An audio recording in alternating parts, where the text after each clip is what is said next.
어, 오늘이 10월 마지막 달입니다. 오늘이 10월 마지막 달입니다.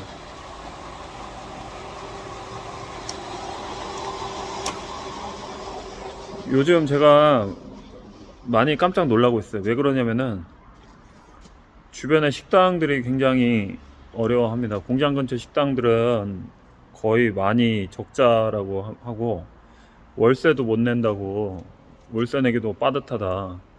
제조업들이 지금 다 많이 어려워합니다. 제조업에 관련된 업체들은 다 어렵고요. 우리나라가 전체적으로 지금 다 어렵습니다.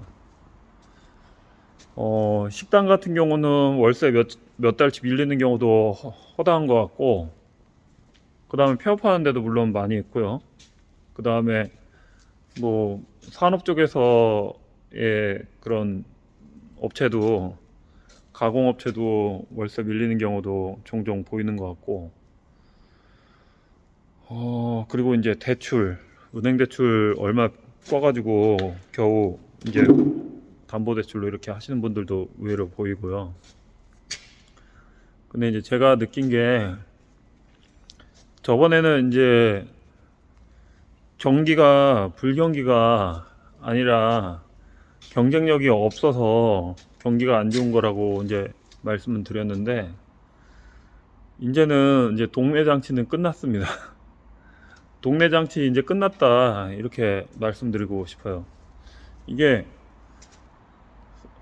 주변에 이제 우리나라에서 이제 삼성전자가, 우리나라는 수출 국가죠. 우리나라는 내수로 움직일 수 있는 국가가 아닙니다. 내수가 적어도 1억 명 이상이 넘겨야지 어느 정도 내수가 탄력을 받을 수가 있는데, 우리나라는 내수가 약합니다. 내수가 약하기 때문에 내수가 그 성장 동력을 견인을 할 수가 없어요. 그렇기 때문에 우리나라는 수출로 먹고 사는데, 수출을 이제 수출을 해가지고 돈을 버는 게 이제 제조업이죠. 공산품이나 이런 제조업으로 이제 물건을 만들어서 원자재는 다 수입하고, 원자재를 수입해가지고 물건을, 생산품을 만들어가지고 수출을 해가지고 돈을 팔고, 돈을 이제 버는, 달러를 벌고, 그렇게 해서 먹고 사는 나라가 우리나라 대한민국인데, 우리나라가 이제 생산을 해가지고 못 먹고 살고 있기 때문에 전체적으로 다 어려워진 겁니다. 근데 사람들은 자꾸 헷갈려 해요. 경기가 안 좋다, 똑같은 말이지만 경기가 안 좋은 게 아니고요, 동네 장사만 생각해서 그런 겁니다. 이제 동네가 아니고요, 이제는 세계입니다. 이제는 세계로 나아가야 돼요. 중국은 이미 우리나라에 엄청나게 물량으로, 저가로, 그리고 저가지만 실제로 품질도 쓸만해요. 옛날 얘기 하는 거예요. 중국 거 못 쓴다, 그거 옛날 얘기입니다. 중국 거 품질 좋습니다. 이런 것도 아마 중국에서 만들었을 거라고 저는 생각을 하는데, 이 품질 굉장히 좋아요. 우리나라에서는 이런 거 못 만들어요. 옛날 얘기예요, 옛날 얘기. 근데 옛날 얘기에 아직도 제조업체 대표님들은, 선생님들은 아직도 옛날에 빠져 있어요. 이미 대기업들은 뭐 독일이든지 스위스든지, 그 다음에 일본도 지금 중국으로 가가지고 경쟁을 하고 있습니다. 대기업들은. 일론 머스크도 중국에서 만들려고, 자동차를 만들려고 지금 생산 공장을 세운 걸로 알고 있습니다. 경쟁력이 뒷받침되려면은 싸고 저렴하고 품질이 좋아야 되는데, 우리나라 사람들은 아직도 뭔가 착각하고 있는 것 같다는 생각이 많이 듭니다. 근데 그 착각이라는 게, 그냥 아직도 우리나라가 기술력이 좋다 이렇게 착각하고, 아직도 우리나라가 경쟁력이 있다, 국가 경쟁력이 있다 이렇게 생각을 하는데, 우리나라 이제 국가 경쟁력이 없어요. 많이 떨어졌습니다. 국가 경쟁력이 특별하게 떨어졌어요. 그러니까 우리나라에 달러가 유입이 안 되는 겁니다. 저라도 우리나라처럼 이렇게 월급 많이 달라고 하고 집값 비싸고 세금 비싸고 뭐 이런 거 저런 거 다 떼가고 사업하기 어려운 나라에는 저라도 제가 대기업 총수면은요, 저도 우리나라에 투자 안 합니다. 정말 가치가 있거나 투자 수익이 있는 거 빼놓고는 우리나라에 정말 저는 투자 안 하고 싶어요. 뭐 노사가 너무 심한 거 뭐 그건 물론 노사도 필요하지만 돈이 있는데 너 돈을 벌어야 돼 이렇게 생각했을 때 대기업이 우리나라에 투자하겠어요? 대기업은 우리나라를 보고선 성장한 기업이 아닙니다.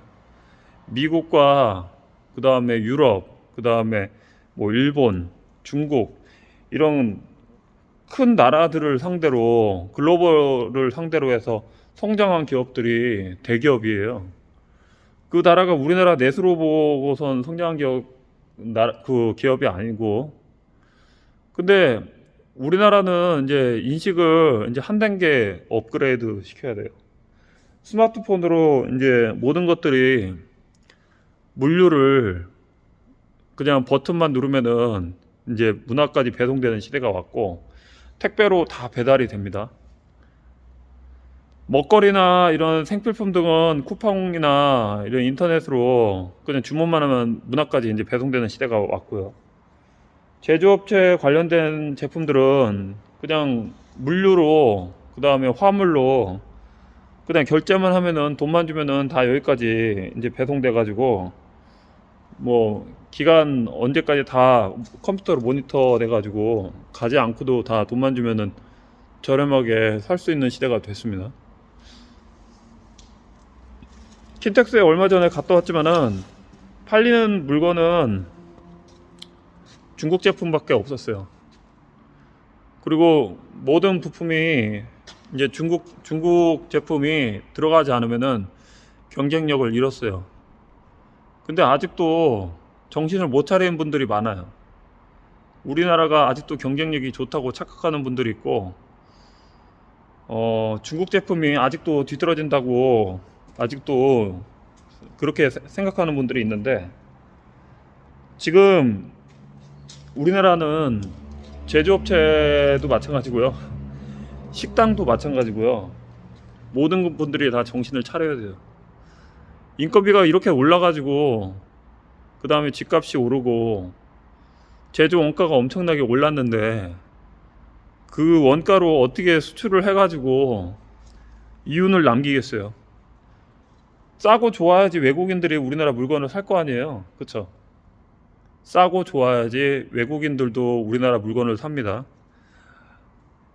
IMF 때는 오히려 경기가 좋았습니다. 왜 그러냐면 환율이 1,900원까지 올라갔었어요. 1달러에 1,900원. 그러면은 외국인들은 우리나라에 와서 물건을 막 사재낄 수밖에 없어요. 그 물건 값이 너무 싸니까 우리나라에서 사는 거예요. 근데 우리나라가 지금 뭐 그렇게 싸지가 않아요. 투자하기가 좋은 조건이 아니에요. 기술이 좋으냐? 뭐 그렇게 또 좋지도 않아요. 그러니까 이제 삼성전자는 이제 경쟁력을 잃고 투자도 지금 방향성을 잃어버렸고, 우리나라 제조업이나 뭐 이런 식당들이나 모든 것들이 지금 너무 고평가되어 있기 때문에 현실은 저평가해야 되는데 고평가되어 있어요. 능력은 안 되는데 월급은 많이 받는 시대가 된 겁니다. 능력은 안 되는데 집의 값어치가 그렇게 뭐 몇백만 원, 몇천만 원짜리 그 땅값이 아닌데 땅값이 그렇게, 집값이 그렇게 올라버린 거죠. 결국에는 제조업으로 수출을 해서 먹고 사는 나라가 이제 성장 동력을 잊어버렸기 때문에 이제 경기가 이제 불황이 온 겁니다. 우리나라만 지금 불황으로 알고 있어요. 물론 전쟁도 있죠. 금리도 올라간 것도 있지만은 경쟁력이 없어요. 메이드 인 코리아라는 거를 제가 본 적이 없는 것 같아요. 거의 어디 봐 밥그릇까지도 저는 메이드 인 차이나라더라고요. 왜 그러냐면 다이소 가면은 1,000원, 2,000원이면 밥그릇 사니까요. 대부분 이제 집에 쓰고 있는 밥그릇 뒤집어서 한번 보세요. 메이드 인 차이나일 겁니다. 메이드 인 차이나. 젓가락, 숟가락 다 모든 것들이 쓰레기통까지 메이드 인 차이나. 경쟁력이 없기 때문이고 경쟁력을 뒷받침할 수 있게끔 우리나라가 그냥 산업 경제와 제조업들을 등한시한 채로 이렇게 흘러왔습니다. 그것은 누구를 뭐 이렇게 탓할 수도 없어요. 계속 올리는 데만 급급했죠. 근데 세계적인 상황과 흐름을 보고 그 다음에 다른 나라의 상황을 보고선 갔으면은 아무래도 우리나라가 외국의 투자도 많이 받고 그렇겠지만은 실제로 지금 이제 동네 잔치는 끝났습니다. 이제 아마 제가 봤을 때는 좀 나아지겠지는 없어요. 더 안 좋아질 겁니다. 지금 이제 전초전이에요, 전초전. 왜 그러냐면은 가서 보시면 아시겠지만은 진짜 경쟁력이 없으면은 안 될 수밖에 이제 없는 상황이 왔고, 이제 물류는 더욱더 가속화됩니다. 중국이라든지 해외에서 들어올 수 있는 물류는 엄청 가속화돼요. 일본 기계 수시로 물류 배 타고 들어오기 좋은 상황이 됐고, 중국 기계 마찬가지입니다. 인터넷이면 뭐든지 다 이제 빠르게 올 수 있는 시대가 됐기 때문에 이제 정신을 안 차리시면은 그냥 망하는 건 십상이에요. 제조업체 무너지는 거 십상이고, 식당도 마찬가지고요. 식당 같은 경우도 경쟁력을 잃었다고 생각되는 순간 망하는 거고, 그냥 이 정도만 하면 됐지가 아니에요. 지금 무한경제 시대로 왔습니다. 그래서 동네 잔치 끝났습니다. 감사합니다.